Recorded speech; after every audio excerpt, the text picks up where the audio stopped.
Are they going to head in? They are indeed heading in. Alright, well, I guess we're going to have to do something about this then. Hi, King Caladog, let's do this. Imperial Horse Archers, as you can see, these dudes are indeed them. And, actually, wait a minute.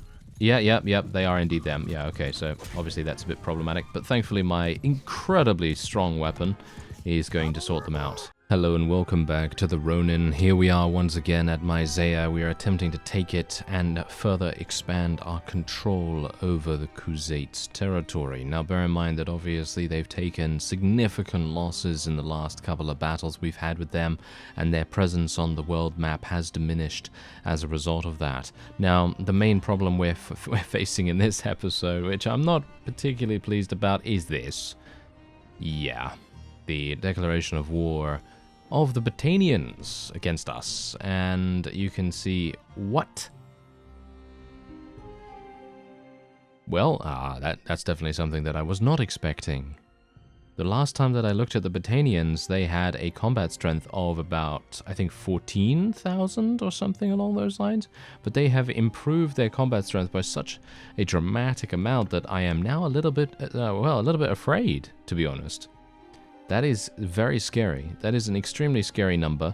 And I guess that's what happens, you see. That's actually a pretty interesting theory, because obviously we all know what happens if you leave the Khuzait alone. They usually take over half of the map, pretty much. However, what happens if you leave some of the other factions alone? Well, we're seeing the result of that right now. Basically, the Botanians, they're doing massive damage. They are doing massive damage, and I'm actually using a little bit of a different strategy in this particular siege as well, because someone in the comment did mention that onagers might actually be better than trebuchets, and so far I'm not entirely sure about that, because it is resulting in more casualties on my side here, which is a bit problematic, because you can see here that I'm losing one piece of siege equipment almost all the time, and it is significantly reducing the amount of healthy soldiers that we have. So while the catapults that we have on our side are much better in terms of, well, every single reason, with the exception of HP, I guess, than trebuchets, that is the whole point. Having more HP with them is actually kind of good, because it does reduce the amount of casualties that you suffer. Anyway, I'm going to be saying yes to the peace agreement. What? Our kingdom will pay...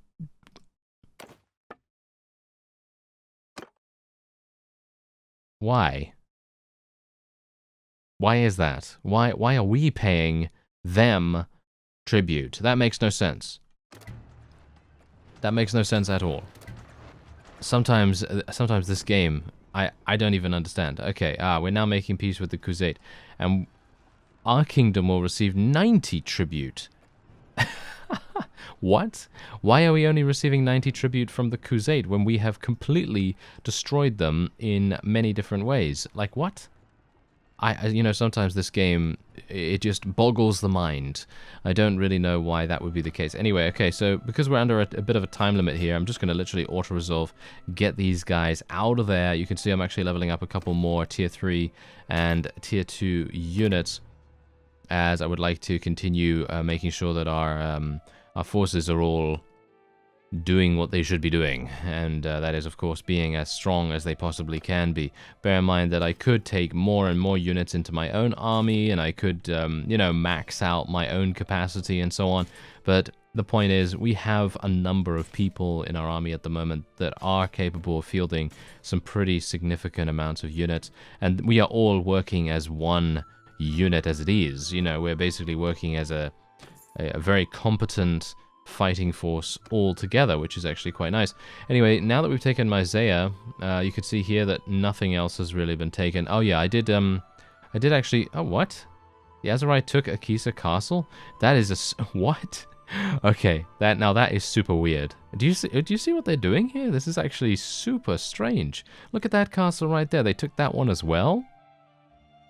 This is probably the weirdest siege path that I've ever seen with the exception of that one time that Regea, the queen of the Southern Empire, or the liege of the Southern Empire, decided to go extremely deep into, I think it was Khuzait territory or something, and just avoid every single other fief along the way.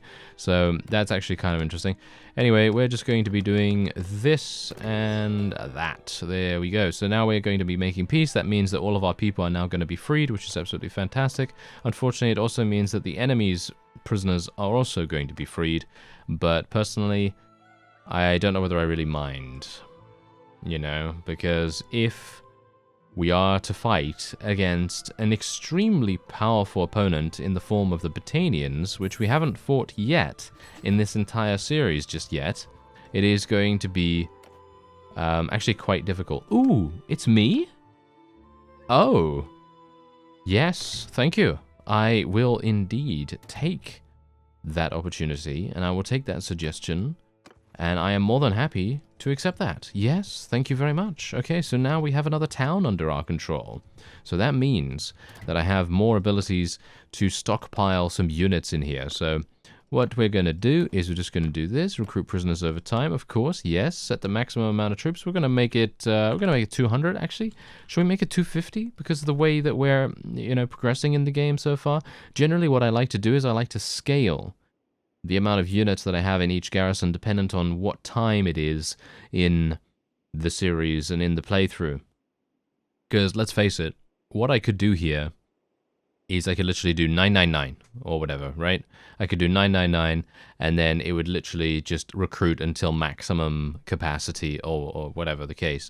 And that would be probably the most efficient, but it would be extremely, well, kind of, I don't know, fun killing, I guess. Because while it is up to you whether you do that yourself, of course, that's not something that I really want to go for because it is going to make things a little too simple to defend these fiefs, and then we're never going to have another siege defense, which is going to be kind of sad because I actually really like siege defenses, even though the one siege defense that we had in this playthrough has not been the best.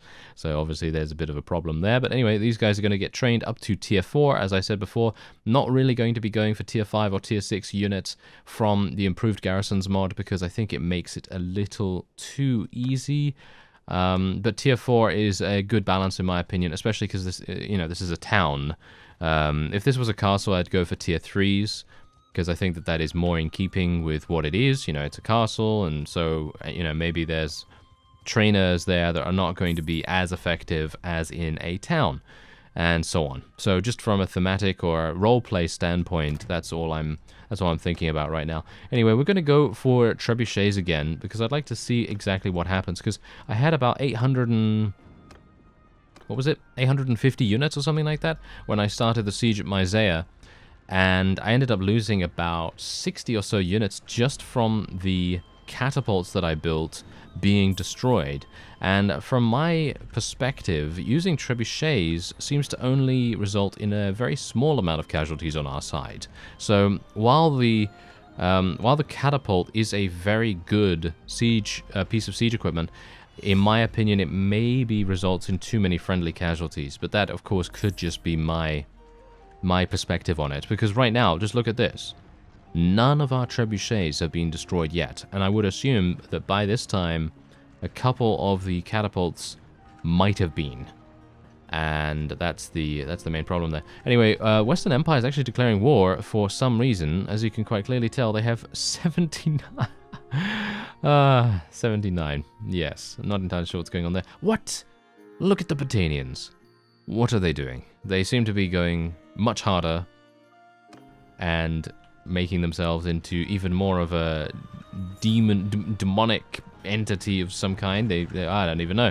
I don't even know what to do. I feel like they are getting a bunch of people to defect to them. I think that's probably the reason. Oh, look at that. They're actually coming in now. Alright, so what we're going to do is we're just going to auto-resolve this. I actually wanted to go into the siege personally, but I'm a bit worried about the Botanian units in the garrison there, because every single time I've done a siege against the Botanians, they always lag out my game somehow, and I'm not entirely sure why that is. I think it is because of the...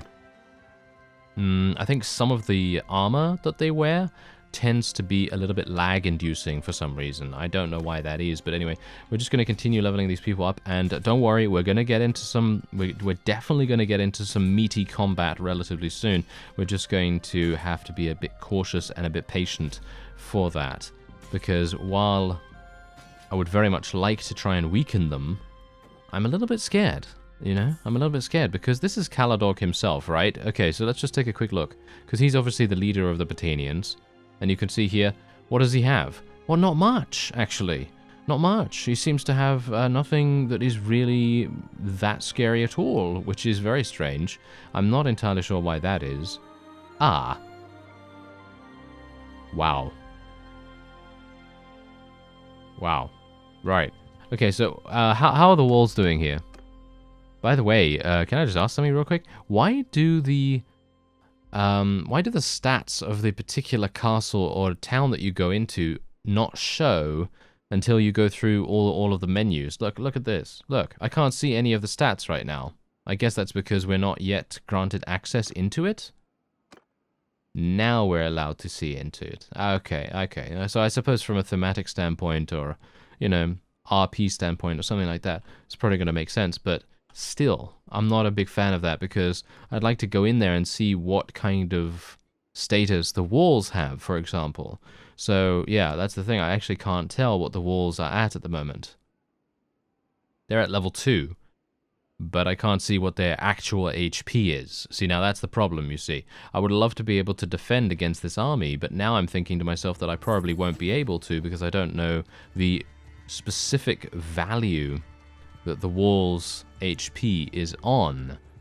I think it was almost destroyed, you see, when I was attempting to... oh, hello there. When I was attempting to besiege it beforehand. Oh, this is actually fantastic.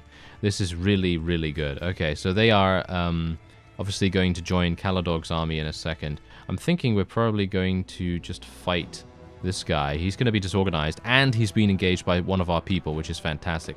Let's just do an auto-resolve against this guy as well. Don't worry, this is not going to be an auto-resolve episode. You mark my words. We're going to get into a big battle here, but I just want to make sure that it is a battle that we will end up winning. I really do not want to end up losing and then having to rebuild my army and find my companions all over again. Although, if you're having difficulties, by the way, finding your companions after a defeat, there were a couple of very helpful comments on some of the previous episodes. I think the one where I did actually get defeated, that make a whole bunch of sense. Basically, if you make, as far as I'm aware, if you make someone a governor or something like that, then it basically ports them all the way over to that particular town, and then you can go and speak to them, and then it's easy enough, you know, basically. So that's actually a really good tip. Very good tip. Okay, so let's have a look here. Okay, so this guy was the leader. As you can see, Urgeon. What? He's running around with 1,600? Wow. Okay, now that's impressive. Now, as you can... Oh, now this is perfect. Lycaron. We've got to get there. We've got to get there. We've got to get to Lycaron really fast. Unfortunately, I feel like we were a bit too slow.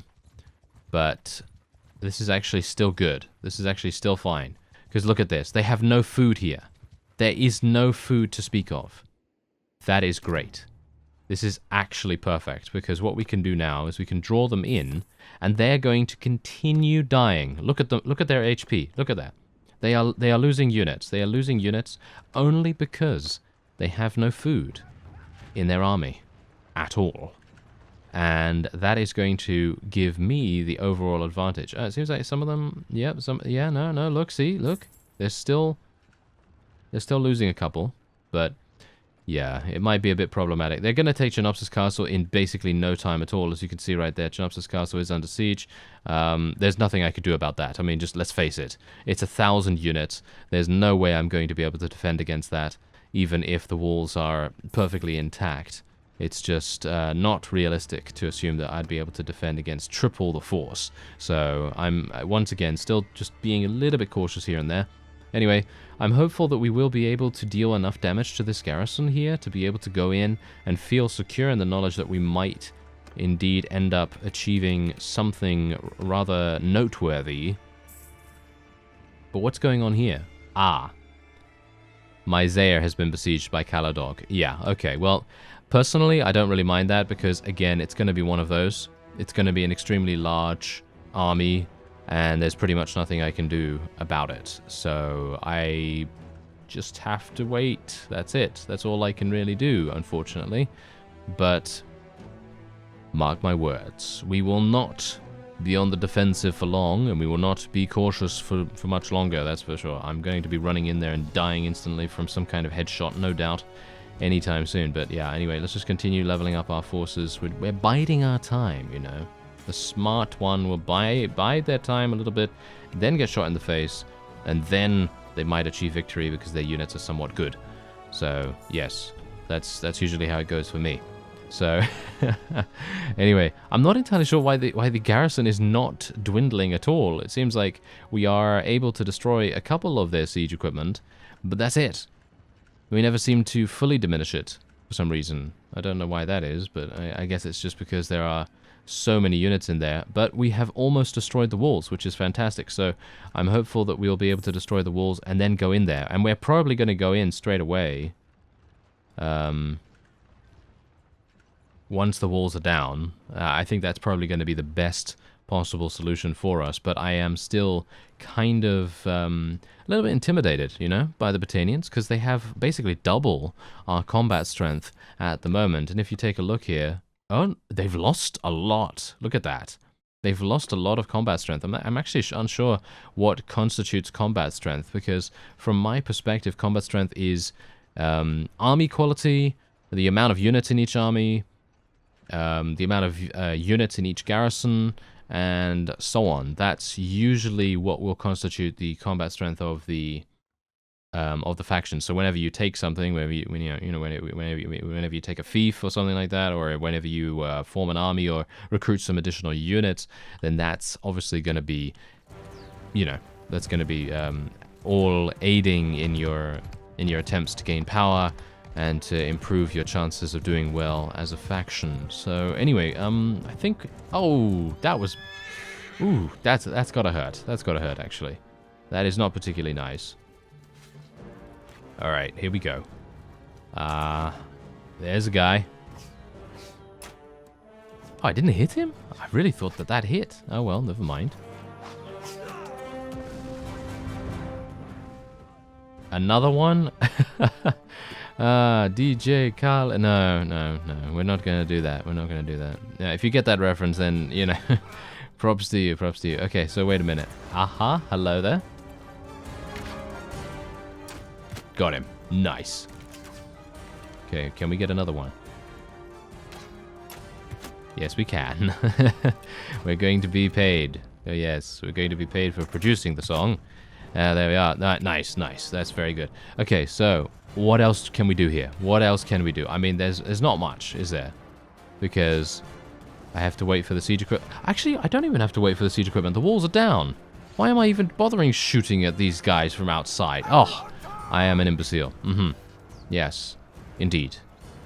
Okay, well, that's all right. I mean, that basically gives my units the opportunity to go in there and soften up the opponent a little bit, and then we're going to be doing some damage with our polearm. Someone actually did say maybe, well, sure, I think it was a question actually, more than anything, maybe more than a suggestion. But I think you said something along the lines of, when would I be installing the mod that allows you to slash through everyone with the polearm? And that's the point. I've used that mod in the past, and I love it. I think it's a super fun mod, but it is it's pretty unrealistic. And I was trying to go for a bit more of a realistic experience in recent series, because in previous series I've gone for this mod which allows you to cut through a lot of opponents, especially in the Bannerlord playthrough. The Bannerlord playthrough was really fun in my opinion. It was just pure fun. Like the whole way through, I personally felt like I was having a whale of a time. And I was using a two-handed sword in that, and being able to have an extremely large, strong character, because this guy was literally massive. Like, he was the tallest he possibly could be, basically. And, yeah, so he was just wielding this massive two-handed, I think it was like Executioner's Axe towards the end or something, and he was also using, like, massive two-handed swords and everything. and he was running at the speed of light as well. He was like super athletic and everything.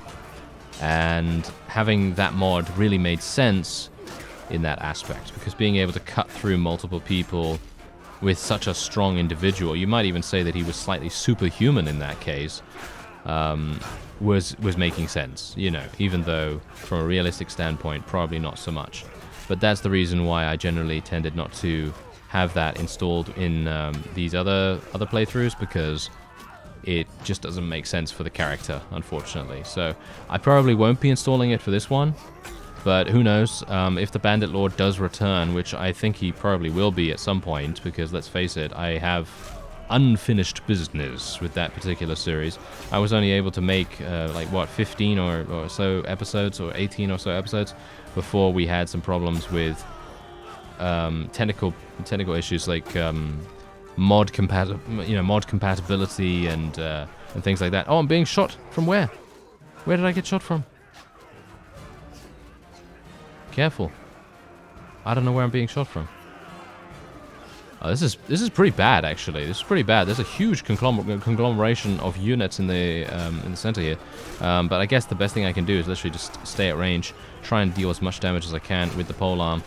And it's doing massive amounts of damage, really. I mean, look at this. I love this polearm, I really do. I think that this polearm has increased my enjoyment of this series when I was already extremely enjoying the whole aspect of playing with the Tetsujin and everything, and actually having a new faction be implemented has been something that I haven't really been able to experience so far, and being able to see new units is really refreshing and exciting.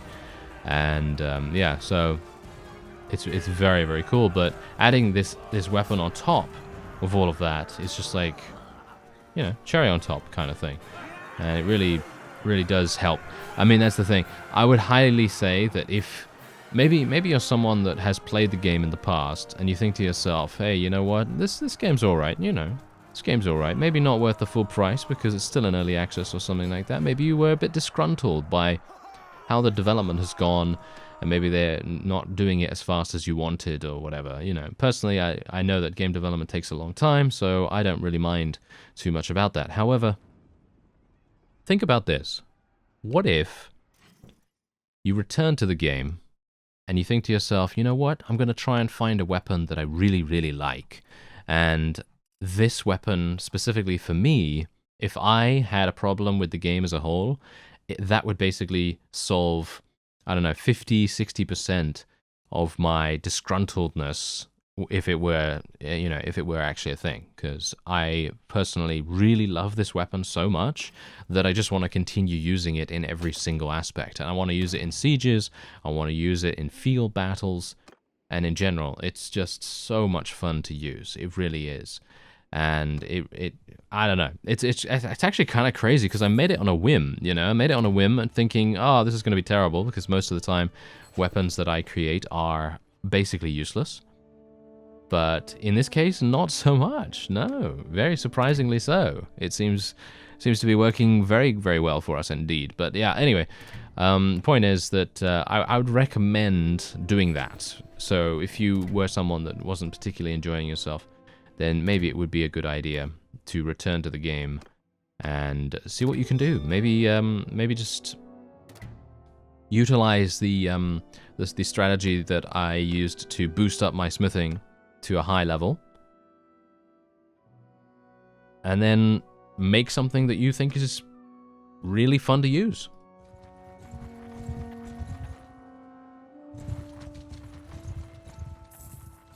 Get there. Yeah, there we go. Alright, that's what I wanted to do. We're actually just going to fight this. We're just going to fight this. I think I might be very low in HP, though. Oh, I'm actually not even that low in HP. What? What happened there? How was I able to gain back so much HP? I thought I was at like 20% or something, but alright, that seems pretty good. Anyway, so yeah, I would definitely say that having a decent weapon is going to make a huge difference to your enjoyment, because let's face it, if you're performing badly in combat situations, which is probably like, what? I don't know, 70% of the game? I mean, I don't know. I mean, it's obviously varying dependent on what kind of character build you choose. Because if you're a trader, that focuses only on trading, and that's pretty much it, then of course you're not really going to be going into many battles at all. However, if you're focusing on a combat-oriented character, then you're going to be doing combat maybe 80-90% of the time, rather than anything else in terms of micromanagement of your own kingdom, or whatever the case may be. So, obviously it depends, but let's just say that you're doing it 70% of the time. Well, it's probably going to be a good idea to get something that makes your enjoyment factor go up by a huge amount. And, did I really just get shot with a thrown weapon for such an extreme amount? Yes, indeed I did. Wow, I am now actually kind of irritated. Oh no, I can't believe that. Okay, well, whatever the case, we're just going to tell our infantry to charge in here. I'm pretty sure we're going to be alright because, yeah, I mean, let's face it, the enemy is very much outnumbered, and I would assume that they are out-geared as well, at least a little bit. Because I do have quite a lot of relatively high units. Bear in mind that I'm now starting to incorporate a bunch of Imperials in our army, which is not exactly what I wanted. I wanted to continue with the theming. Oh, did not see a bunch of people over the hill there. Alright, yeah. That's also a reason why you want to be a bit careful, but I don't really mind too much. Personally, I feel like we're going to win this battle anyway, and that's all fine and dandy. Anyway, so, yeah. Point is, I feel like it would be a much better idea to focus on what you think is fun, and if you're a combat character in battles 80-90% of the time, try and find a weapon that you really enjoy using. Because this polearm, as I say, is... oh, it's just so good. It transformed the way that I fight in battles, because now I am... instead of, like, I'm not sure really what to... there we go. I'm trying to find the proper wording for this, but basically, whenever I would charge at an opponent with the Yari, right? Because the Yari was a thrusting polearm that was capable of being couched. Whenever I charge at an opponent, I'd always kind of, like, shy away a little bit, you know? I'd be a little bit cautious, a little bit withdrawn, and I wouldn't be as aggressive as I might need to be to cause massive damage to the opponent. Sometimes I was, obviously, but it very much depended on a variety of factors, you know, my own HP values, what the enemy was currently doing, and so on. But that's the thing. Anytime I would see an enemy that had a polearm as well, I would always sort of hang back a little bit, and I would not experience the battle as... I don't know, as greatly as I possibly could, just purely for the fact that I was afraid that I might get couch-lanced in the face and then die instantly. Because who wants that? That's not fun, right? That's not fun, dying instantly. Although it is quite funny when that happens to me and then my ragdoll goes like sliding across the floor or something. I think that's quite amusing. But nevertheless, it's not fun to have, a lance couch you in the face every single battle or something like that, just purely for the fact that you yourself are also attempting to use a couch lance, and maybe in that case it's just not going to work, you know. So that's the reason why having this weapon, which completely eliminates any chance of me being couch lance unless I make a mistake, and that's the point. I feel like that really does put an emphasis on a little bit more skill rather than on a bit of luck, because luck can be fun. Yeah, definitely can be fun in a game like this, you know. But in general, I would definitely say that it needs to be less luck-based in regards to couching. And it's funny because I think the hitbox of a couch lance is good enough. I don't think it's actually that bad. But I think, in general, it's kind of... I don't know, when you go one-on-one against another Lancer or something like that, you usually will end up dying. Unless you have a much longer polearm than the opponent. And that's obviously just down to luck as well, because you don't know what the enemy has. Unless you are very familiar with certain units, you... might have played with, you know, these guys or those ones or whatever, and you might know what kind of lance they have, and as a result what kind of length that one is. But that's the point. It's still requiring knowledge of the situation. Oh, it seems like these guys are actually fighting right there. Okay, that's kind of interesting. Massive armies. Absolutely massive armies. Oh, my Zaire is fine. What? Oh. I think they gave it to someone else this time. That's actually kind of sad. Oh, no. Oh, never mind. They actually just took it. And they're giving it to someone else. Alright. Yeah. I wholeheartedly believe that that is the right thing to do. Even though I'd love to have it for myself. I did not defend it. And, well, let's face it. I really don't think I could have been able to defend it. Oh, look at that. They murdered a whole army. Fantastic. The Tetsujin are fighting back. Oh, yes. This is exactly what I like to see. Great. Alright, that means all the world, really. That means all the world, because just eliminating one of their armies is a significant win in my book. Okay, wait a minute. What's going on here? Alright, let me just take a quick look. He's got massive amounts of Imperials. Really good Imperials at that. We might have some issues here. They also have Sturgian Heroic Line Breakers, which are going to be a bit problematic. Let me actually just see if I can level up some units here. What kinds of units do we even have? That's the thing, I don't even know. But I know that I am very low on HP, so we might have a bit of a problem there. I'm at 57%. Are they going to head in? They are indeed heading in. Alright, well, I guess we're going to have to do something about this then. Hi, King Caladog, let's do this. Alright, so I don't exactly know how we're going to do this, but we're going to see how the battlefield layout is, and hopefully it's going to be alright for us. Oh, this is actually perfect. This is great. Okay.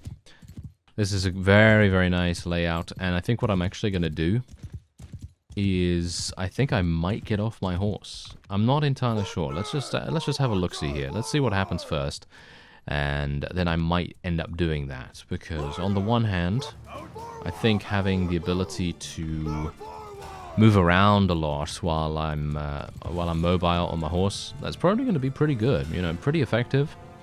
Unfortunately, I am up against a number of horse archers, I think. I think they do have a number of the Imperial horse archers. As you can see, these dudes are indeed them. And, actually, wait a minute. Yeah, they are indeed them. Yeah, okay, so obviously that's a bit problematic. But thankfully, my incredibly strong weapon is going to sort them out quite nicely. And then I'm going to send them packing. Oh yeah, that's what you get. Anyway, let's just put my infantry into a shield wall. Let's tell these guys to go loose. Bear in mind that we're a little bit outnumbered. So I'm going to have to fight very frugally. I don't really like doing that usually. I mean, you know me, I like to get in there, I like to get stuck in there and try and do as much damage as possible, but I am going to have to be a little bit careful myself. And we'll see what happens. So what I'm going to do, I'm going to tell my cavalry to go over here, like so. And maybe I can do some damage. Took out his horse at least, but that's not really going to stop him from dealing damage, unfortunately. Let's tell our horse archers to charge now as well. Tell these guys to charge too. And now my infantry is battling with the front line of the opponent. Hopefully I'm going to be able to deal damage to these guys too and not get killed myself. That was actually extremely risky. I could have died there.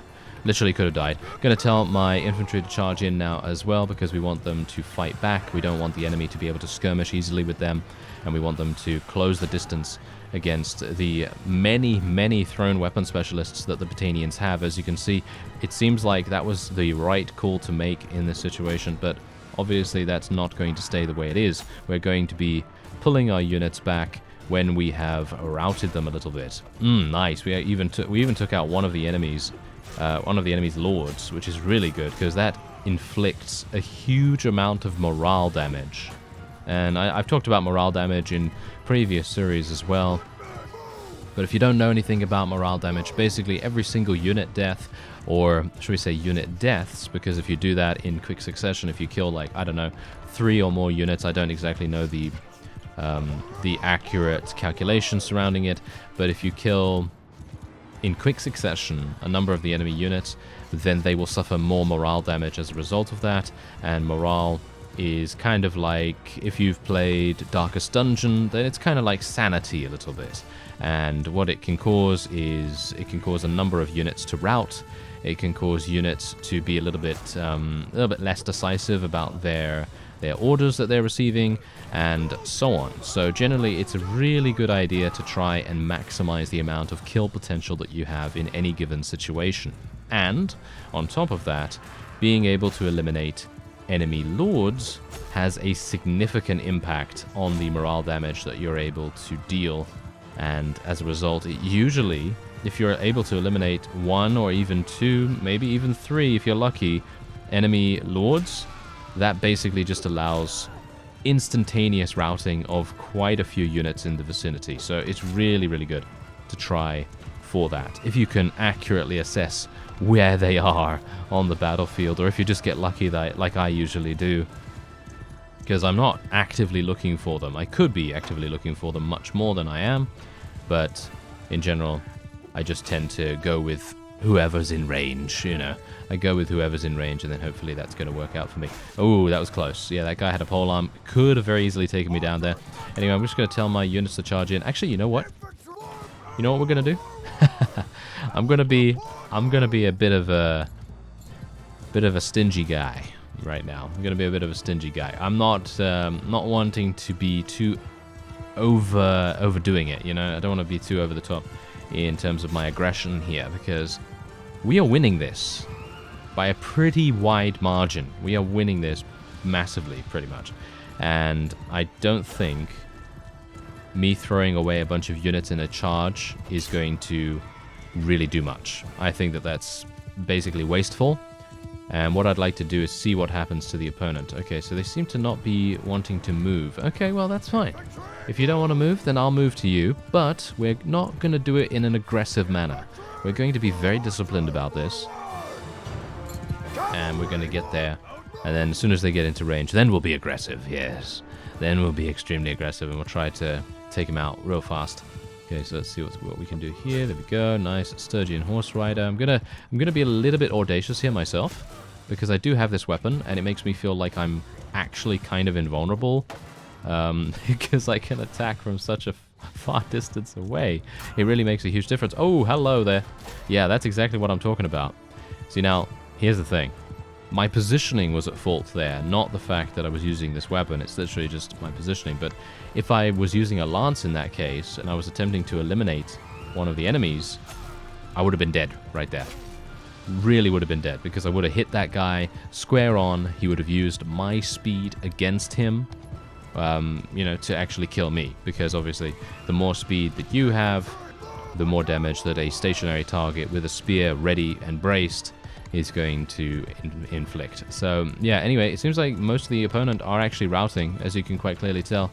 The bar is just diminishing as we speak, and I believe that is indeed the end. I'm actually kind of surprised that they are not fully leaving just yet. I don't really want to get killed, if at all possible. So, I'm going to just tell everyone to charge in. Hopefully I don't get shot. And hopefully some of my cavalry will be able to catch up. I'm not entirely sure what the AI is doing right here. This is usually what they tend to do. Oh. Well, my horse is dead. Well, that's not very nice. I don't have a shield, so I'm probably going to end up dying myself too. Okay, this I can hide behind this tree. And I have a crossbow. Ah, I can't believe I missed.